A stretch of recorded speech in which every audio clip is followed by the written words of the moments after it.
Hello बच्चों party, कैसे हैं आप सब। Welcome to easily learn with smile. तो भाई हम कहाँ हैं? हम हैं अपने शिखर बैच में और तैयारी कर रहे हैं क्लास 12 की। ठीक है जी। तो हम पढ़ रहे हैं मैक्रो इकोनॉमिक्स। क्या पढ़ रहे हैं? मैक्रो इकोनॉमिक्स यानी study of an economy as a whole. भाई ये हमारा चैप्टर जो है ना वो 1 चल रहा है, यानी नेशनल इनकम अकाउंटिंग। ठीक है, नेशनल इनकम अकाउंटिंग में आज हम क्या पढ़ने वाले हैं? हम पढ़ने वाले हैं आज वैल्यू एडेड मेथड। तो भैया ये पार्ट 1 है, मतलब आज होगी वैल्यू एडेड मेथड की शुरुआत। इसके पहले हमने क्या पढ़ा है? इसके पहले प्रीवियस लेसन में हमने इनकम मेथड पढ़ा है। इनकम मेथड जिसका पार्ट 1, पार्ट 2, पार्ट 3 था। तो भैया नहीं देखा है तो देख लीजिए। लेकिन अगर आपने यहां से क्लास स्टार्ट करिए तो भी कोई प्रॉब्लम नहीं होगी, आपको बिल्कुल समझ में आएगा। इस लेक्चर को देखने के बाद भी आप इनकम मेथड देख सकते हैं। ओके, तो चलिए स्टार्ट करते हैं विथ वैल्यू एडेड मेथड। तो बच्चा बड़ी वैल्यू एडेड क्या है? वैल्यू ऐड करना। ठीक है, वैल्यू एडेड बहुत सिंपल मीनिंग है किसी चीज में जब हम कोई रॉ मटेरियल हमारे पास है। ठीक है, भेलपुड़ी। भेलपुड़ी तो सबने खाई है ना भैया, भेलपुड़ी। तो भैया भेलपुड़ी जो महाराष्ट्र का बहुत ही फेमस एक नाश्ता है, एक स्नैक है। उसके लिए क्या क्या चाहिए? उसके लिए हमें चाहिए पफ राइस। क्या चाहिए? Puff rice. ठीक है, उसके लिए हमें कुछ वेजीज चाहिए, उसके लिए हमें कुछ चटनियाँ चाहिए। ठीक है, चटनी चाहिए। तो ये सब मिक्स करके, ठीक है, मिक्स करके हम क्या बनाते हैं? भेल पूरी बनाते हैं। तो भाई देखो, भेल पूरी में अगर मैं आपको अकेले अकेले दे दूं तो नहीं होगा। पफ राइस, वेजीज, ये सब इसके क्या है? ये इसके रॉ मटेरियल्स हैं। क्या है? रॉ मटेरियल्स हैं। अब रॉ मटेरियल्स में हम क्या करेंगे? हम वैल्यू ऐड करेंगे। वैल्यू कैसे ऐड करेंगे? वैल्यू ऐड करना है तो कैसे ऐड करेंगे भैया? उनको मिक्स करेंगे, उसमें हम स्पाइसेस डालेंगे, उसमें हम चटनीज डालेंगे, वेजीज डालेंगे, मिक्स करके स्पाइस करके उसका क्या करेंगे? वैल्यू इंक्रीज करके उसका एक क्या बनाएंगे? फाइनल प्रोडक्ट बना देंगे। एक फाइनल प्रोडक्ट बना देंगे। क्या बनेगा भैया? टेस्टी सी भेल पूरी बनेगी। क्या बनेगा? टेस्टी सी भेल पूरी। तो भैया रॉ मटेरियल में वैल्यू ऐड करने को हम कह रहे हैं वैल्यू एडेड मेथड। आई कि नहीं आई? आ गई ना भाई। हम समझाएं और समझ ना आए ऐसा हो ही नहीं सकता। अब देखो एक और ना, एक कन्वेंशनल एग्जाम्पल लेते हैं। क्या ले रहे हैं? एक एग्जाम्पल ले रहे हैं ना, वैल्यू एडेड का हम एक एग्जाम्पल ले रहे हैं। भाई जो बुक्स में हमेशा मिलता है, समझाने में तो आसान बिल्कुल, चलो समझने में समझने में भी। ठीक है, तो भाई सबसे पहले आ जाती है हमारे देश में फार्मर्स की एक्टिविटी। क्या करेंगे? क्रॉप्स उगाएंगे। ठीक है, क्रॉप्स में मान लीजिए उन्होंने जो है क्रॉप्स उगा दिए। तो क्रॉप्स की वैल्यू क्या है? क्रॉप्स की जो वैल्यू है वो है ₹10। अब क्रॉप्स जो हैं वो उन्होंने थ्रेशिंग रशिंग के लिए दे दिए। किसके लिए दे दिए? थ्रेशिंग के लिए। थ्रेशिंग के लिए क्रॉप्स चले गए। अब उसमें कितनी वैल्यू हो गई? उन्होंने ₹2 प्रॉफिट रख के उसको दे दिया, तो इसकी वैल्यू कितनी होगी? ₹12 की होगी। थ्रेशिंग वाले के पास से वो क्या चला गया? वो पैकेजिंग वगैरह ये सब हो गया, उसका फ्लावर मिल में चला गया। कहाँ चला गया? फ्लावर मिल में, जहां पे बनेगा उसका आटा। तो आटा भी इसने भी ₹3 उसमें प्रॉफिट रख लिया। ठीक है, कितना रुपए प्रॉफिट रख लिया? थ्रेशर ने ₹3 प्रॉफिट रखा। तो ये अब कितने का हो गया? ये ₹15 का हो गया। फ्लावर मिल से वो चला गया बेकर के पास। किसके पास गया जी? केक बनेगा अब तो। बेकर के पास गया, बेकर ने उसको कितने में खरीदा भाई? ₹15 फ्लावर ने। अब उसने भी अपना प्रॉफिट रखना है, तो उसने भी इस पे अपना ₹2.5 का प्रॉफिट रख लिया। और तो इसके पास कितने में पहुंचा? वो 17.5 में पहुंचा ना जी। ठीक है, फिर बेकर के पास से वो किसके पास जाएगा? वो गया होल सेलर के पास। भाई होल सेलर के पास गया तो इसने भी अपना प्रॉफिट रखा। कितना रखा इसने? प्रॉफिट ₹3.5 का प्रॉफिट रख लिया। कितना? ₹3.5 का जो है प्रॉफिट रख लिया। तो अब ये कितने का हो गया भैया? ₹3.5 ऐड कर दो तो ये हो जाएगा कुल ₹21 का। ठीक है, अब होलसेलर से ये गया रिटेलर के पास, किसके पास गया, रिटेलर के पास गया है। रिटेलर ने इसको कितने में खरीदा, उसने भैया अपना प्रॉफिट यहाँ 3 रुपए डाला, तो ये कितना क्या हो गया, 24 रुपीज का हो गया। कितना का प्रॉफिट था, प्रॉफिट इन्होंने 3 रुपए का रखा था यहाँ पे, ठीक है। तो वैल्यू एड, प्रॉफिट का क्या मतलब है भाई, वैल्यू एडिशन हुई है ना, कितने की, 3 रुपए की वैल्यू एडिशन हुई। अब रिटेलर से किसके पास जाएगा, ये जाएगा कंज्यूमर के पास, किसके पास जाएगा, कंज्यूमर के पास जाएगा। तो यहाँ पे ये कितने भाई, रिटेलर ने 1 रुपया प्रॉफिट रखा, ठीक है, उसको 25 रुपीज में 1 रुपया का वैल्यू एडेड रख के दे दिया। तो भैया टोटल वैल्यू एडेड कितना गो, ये देखना जरूरी ना भाई, total value added. Raw material कितने का था, 10 रुपए का था, ठीक है। तो 10 रुपए में हमने क्या क्या ऐड किया भाई, 2 रुपए ऐड करे, फिर और क्या ऐड किया, फिर 3 रुपए ऐड करे, फिर क्या ऐड किया, 2.5 रुपए ऐड करे, फिर क्या ऐड किया, 3.5 रुपए ऐड करे, फिर ऐड क्या किया, 3 रुपए ऐड किया, और फिर ऐड किया 1। तो ये कुल मिला के कितने हो गए बंधु, ये हो गए 10+2। भैया मेरी काउंटिंग है, बिल्कुल मतलब नादान बच्चों की तरह मैं कैलकुलेशन करती हूँ, आपको करना होगा इसका कैलकुलेशन और डालना होगा कमेंट पे, ठीक है।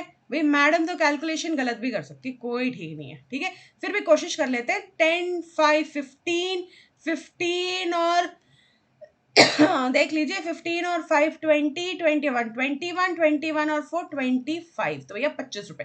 तो देखो ये जो है वो है फाइनल आउटपुट, ये क्या है, ये फाइनल आउटपुट का प्राइस है। अब चाहे आप वैल्यू ऐड करके करिए, ये क्या किया हमने, वैल्यू एडेड लिया है, वैल्यू एडेड लीजिए या फाइनल आउटपुट लीजिए, आएगा क्या, 25 रुपीज ही आएगा। तो भैया यही तो बात है, यही तो हमें कैलकुलेट करना है, देश का वैल्यू एडेड निकाल के नेशनल इनकम ही तो निकालनी है। तो भाई ये समझ में आ गया भाई, भेलपूरी वाला एग्जाम्पल भी और फार्मर वाला भी। तो अब चलो दूसरी चीजें सीखते हैं फटाफट से, ठीक है। तो भाई वैल्यू एडेड को और किस किस नाम से पुकारते हैं, भाई हर एक के पेट नेम्स निकनेम्स होते हैं। वैल्यू एडेड को हम प्रोडक्ट मेथड भी बोलते हैं, क्या बोलते हैं, प्रोडक्ट मेथड, ठीक है, क्योंकि भैया कोई आउटपुट बन रहा है। इन्वेंटरी मेथड भी बोलते हैं, इन्वेंटरी क्यों बोलते हैं भैया, क्योंकि यहाँ पे हमारे फॉर्मूले में इन्वेंटरी यानी स्टॉक का यूज आता है, तो इसीलिए इसको इन्वेंटरी मेथड भी बोलते हैं। इसको नेट आउटपुट मेथड भी बोलते हैं और इंडस्ट्रियल ओरिजिन मेथड भी बोलते हैं, क्या बोलते हैं, इंडस्ट्रियल ओरिजिन मेथड, ठीक है भाई। एक इंडस्ट्री से दूसरी इंडस्ट्री में जा रहा है ना, थ्रेशर से मिलर के पास, मिलर से बेकर के पास, बेकिंग इंडस्ट्री से होलसेलर, होलसेलर से, तो इसीलिए इंडस्ट्रियल ओरिजिन मेथड भी इसका नाम पड़ गया है। तो चलिए देखते हैं इसके फॉर्मूलाज क्या है भाई लोग, चलो। तो वैल्यू एडेड, अभी तक हमने वैल्यू एडेड का क्या, अभी तक हमने जीडीपी सुना, एनडीपी सुना, अभी वैल्यू एडेड है। Value added equals to gross value added at market price. क्या होता है भैया, जो हम GVA कह रहे हैं, इसको क्या कह रहे हैं, GVA एट मार्केट प्राइस कह रहे हैं, ठीक है। Gross value added at market price, और क्या बोलते हैं इसको, जीडीपी भी बोलते हैं, इसको जीडीपी एट मार्केट प्राइस। तो जो हमने इनकम मेथड में जीडीपी सीखा है वही हमारा क्या है, यहाँ पे वैल्यू एडेड है। यहाँ पे क्या है बच्चे, वैल्यू एडेड है, समझ में आई बात। तो यहाँ पे वैल्यू एडेड यानी कि क्या हो गया, ये हो गया gross value added at market price बोल लो, या फिर जीडीपी एट मार्केट प्राइस बोल लो, एक ही बात है।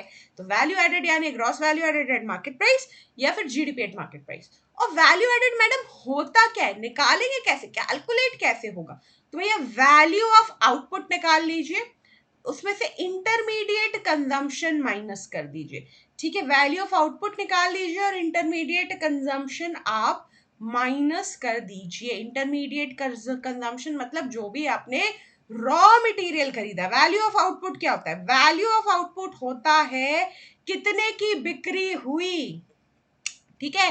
तो कितने की बिक्री हुई वो है वैल्यू ऑफ आउटपुट, और इंटरमीडिएट मतलब परचेज ऑफ रॉ मटेरियल, ठीक है। इसका इंटरमीडिएट मतलब रॉ मटेरियल का जो खर्चा है वो होता है इंटरमीडिएट कंजम्पशन।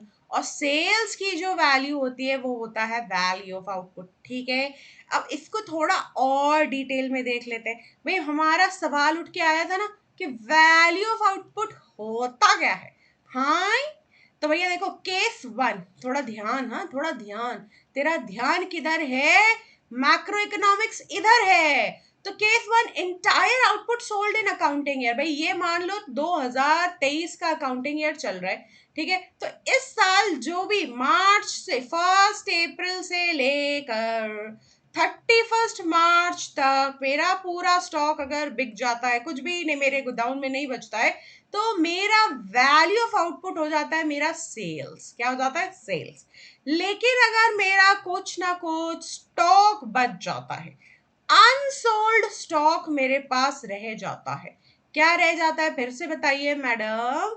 अनसोल्ड स्टॉक मेरे पास बच जाता है, तो वैल्यू ऑफ आउटपुट हो जाएगा sales plus change in stock, change in stock.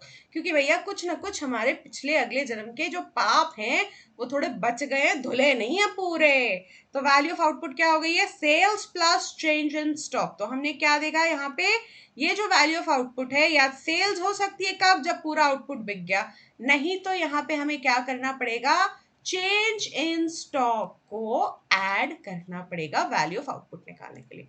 आई घुस गया है ना, मगज में घुस गया है पक्का। भाई महाराष्ट्रियन लोग ना दिमाग को मगज बोलते हैं, नहीं गुजरात में, सॉरी गुजरात में मगज बोलते हैं, ठीक है। और वहां वो क्या है वो आता माजी सटकली, ठीक है। चलो जी, तो सेल्स का अगर हम देखें कि क्या फॉर्मूला है, सेल्स क्या है? सेल्स मतलब टोटल रेवेन्यू। सेल्स मतलब क्या है भाई? सेल्स मतलब होता है जो बेच के रेवेन्यू मिला। अब माइक्रो में रेवेन्यू पढ़ा ना, क्वांटिटी इनटू प्राइस। क्या पढ़ा था?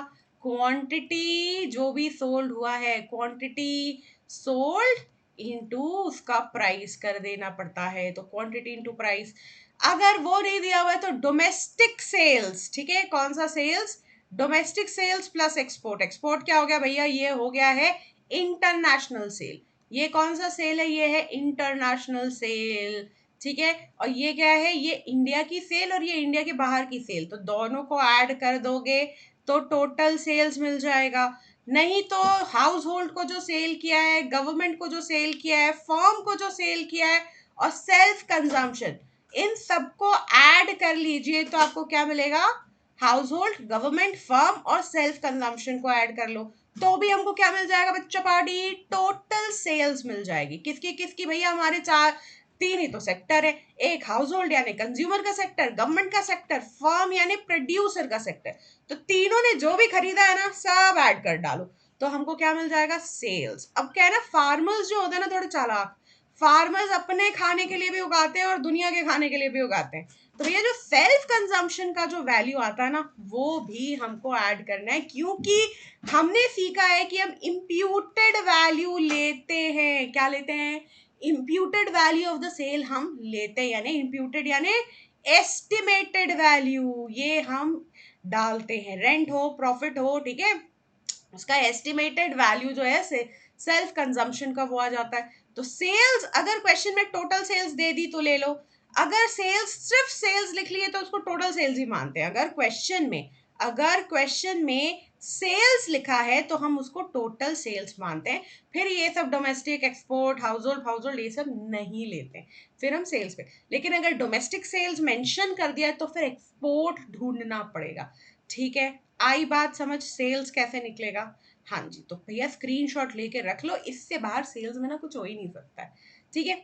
अब बात करें हम जरा चेंज इन स्टॉक की। तो भाई चेंज इन स्टॉक क्या होता है? अकाउंट्स वाले बच्चों को तो पता होता है, लेकिन यहाँ तो साइंस और ह्यूमैनिटीज भी है ना बॉस। तो भैया जो भी आपका क्लोजिंग स्टॉक और ओपनिंग स्टॉक होता है उसका डिफरेंस, ठीक है। Closing stock minus opening stock, यानी क्लोजिंग स्टॉक क्या होता है? क्लोजिंग स्टॉक होता है 31 मार्च को जो आपके गोदाउन में पड़ा था वो होता है आपका क्लोजिंग स्टॉक, ठीक है। और ओपनिंग स्टॉक क्या होता है? आपने 1 अप्रैल से लेकर पूरे साल भर जो भी नया कुछ अपने स्टॉक में ऐड किया होता है वो होता है आपका ओपनिंग स्टॉक। ठीक है, तो दोनों को माइनस करने पे क्या बच जाता है, हमारे को मिल जाता है चेंज इन स्टॉक। ठीक है, कि भैया हमने कितनी और बिक्री करी है। नेट क्लोजिंग स्टॉक भी क्या होता है, कई बार क्वेश्चन में लिख देते हैं भैया अलग अलग टर्म में, क्या होता है वो, closing stock minus opening stock. Net opening stock बोल दिया तो ओपनिंग माइनस क्लोजिंग। तो क्लोजिंग कैसे आएगा भाई, ओपनिंग माइनस क्लोजिंग। अगर मेरे पास फिगर है लेट्स से 60 का, ठीक है, क्या है 60 का, तो क्लोजिंग स्टॉक क्या हो जाएगा, closing stock minus opening stock क्या हो जाएगा, वो हो जाएगा -60। तो जो है उसका ठीक उल्टा, अगर नेट ओपनिंग स्टॉक हमारा 60 है तो हमारा क्लोजिंग माइनस ओपनिंग -60 हो जाएगा। अगर ये -40 है तो ये +40 हो जाएगा। ठीक है, तो बस साइन चेंज कर देना है।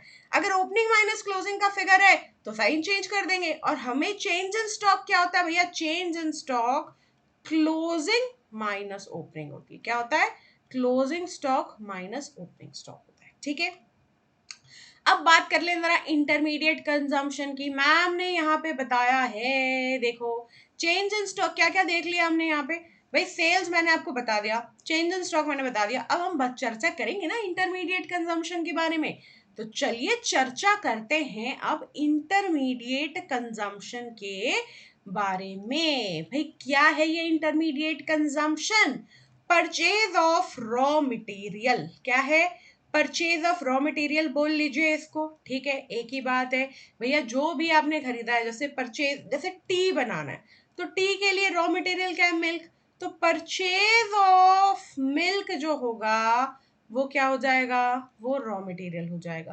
Purchase of raw material from domestic, अब डोमेस्टिक से लिया है और इंपोर्ट्स किया है तो ये भी क्या है, रॉ मटेरियल की तरह ट्रीट किया जाएगा। ठीक है, ये भी हमारा रॉ मटेरियल की तरह ट्रीट किया जाएगा। तो डोमेस्टिक प्लस इंटरनेशनल से रॉ मटेरियल, तो purchase of raw material from domestic firm plus imports, या फिर इसको इंटरमीडिएट कंजम्पशन या फिर इंटरमीडिएट कॉस्ट भी बोलते हैं। ठीक है, इंटरमीडिएट कॉस्ट भी बोलते हैं, खर्चा ही तो है, रॉ मटेरियल का खर्चा। टोटल सेल्स से रॉ मटेरियल का खर्चा निकाल दो तो प्रॉफिट बचेगा ना भैया। देखो बचपन में सीखा था ना, selling price minus cost price equals to profit, तो वही बात हो गई है यहाँ पे। परचेज ऑफ रॉ मटेरियल का अमाउंट आप निकाल दीजिए, माइनस कर दीजिए, माइनस इंटरमीडिएट कंजम्पशन करते ना, तो भाई जो फाइनल फॉर्मूला बन के आता है वो क्या आता है, वो आता है कि वैल्यू एडेड जो है ना, अभी अभी फिर आएगा ये, वैल्यू एडेड जो है वो है sales plus change in stock minus intermediate consumption. अब ये वैल्यू जो है ये तो भैया टोटल रेवेन्यू की होगी, अब ये टोटल कॉस्ट माइनस कर दीजिए। तो जब ऐसा आप पूरे देश के लिए करोगे तो देश की इनकम निकलेगी, भाई जरूर निकलेगी। ठीक है, तो हमें रॉ मटेरियल का खर्चा, इंटरमीडिएट कंजम्पशन क्या होता है, रॉ मटेरियल का कॉस्ट हमको माइनस करे देना है। तो भाई ये आ गया। अब थोड़ा सा रिवीजन भी बनता है, मैम ने इतना कुछ बताया है तो भाई वैल्यू एडेड, ठीक है, वैल्यू एडेड तो निकल गया, sales plus change in sales plus change in stock minus intermediate consumption किया तो क्या निकल गया, वैल्यू एडेड निकल गया।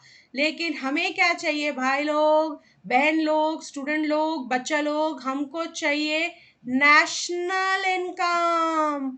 तो नेशनल इनकम कैसे मिलेगा, नेशनल इनकम क्या होता है, एनएनपी एट फैक्टर कॉस्ट। क्या होता है, net national product at factor cost. ये आपने सीखा है ना, अगर नहीं सीखा है तो अभी सीख लो, और नहीं तो आप प्रीवियस वीडियो और देख लेना, उसमें और डिटेल में बताया भाई साहब। ठीक है, तो जीडीपी भाई ग्रॉस से नेट आना है, क्या आना है, ग्रॉस से नेट आना है। तो क्या करना पड़ेगा, डेप्रिसिएशन को उड़ाना पड़ेगा, डेप्रिसिएशन को गोली मार देंगे, जिसका दूसरा नाम है कंजम्पशन ऑफ फिक्स कैपिटल। ठीक है, फिर डोमेस्टिक से नेशनल आना है, क्या होना है, डोमेस्टिक से, ये क्या है डोमेस्टिक, ये क्या है नेशनल।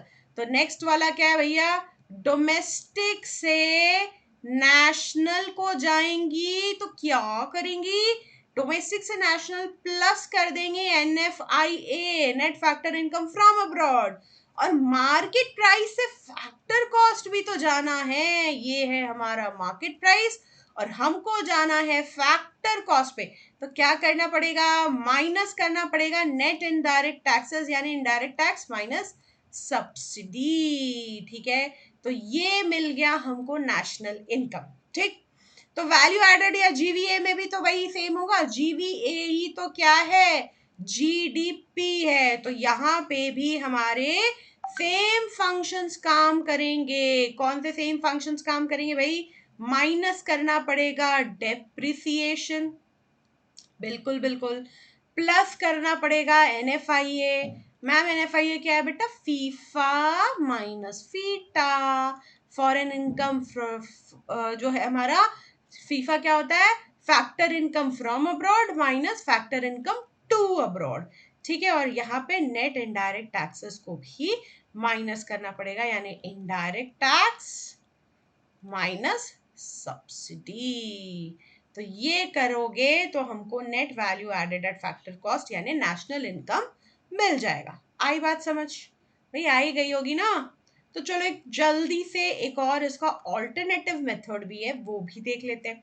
तो भाई ऑल्टरनेटिव मेथड क्या बोल रहा है कि जीडीपी एट मार्केट प्राइस क्या होता है, gross value added of primary sector यानी एग्रीकल्चर, सेकेंडरी सेक्टर, टर्शरी एक्सेट, तीनों का जीवीए ग्रॉस वैल्यू एडेड आप प्लस कर लो। ठीक है, तीनों सेक्टर का जो जीडीपी है, क्या है, जीडीपी एट मार्केट प्राइस है, वो आप ऐड कर दीजिए तो आपको क्या मिलेगा, gross value added at market price. ठीक है, तो ये है हमारा ऑल्टरनेटिव मेथड।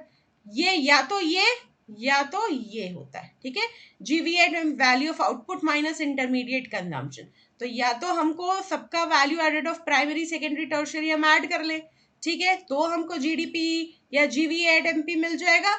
नहीं तो दूसरा ऑप्शन क्या है, value of output minus intermediate consumption. ठीक है, फिर वैल्यू ऑफ आउटपुट क्या होता है, अभी अभी सीख के आए, क्या होता है, sales plus change in stock, sales plus change in stock. Value of output क्या है, sales plus change in stock. ठीक है, ग्रॉस वैल्यू एडेड क्या होता है, यही तो वैल्यू एडेड होता है, यही तो वैल्यू एडेड होता है। जब हमने स्टार्ट किया था ये समझाना तो बिल्कुल पहले यही बात की थी कि वैल्यू एडेड क्या होता है, तो बोला था जीवीए होता है। वैल्यू एडेड क्या होता है, जीवीए एट मार्केट प्राइस होता है।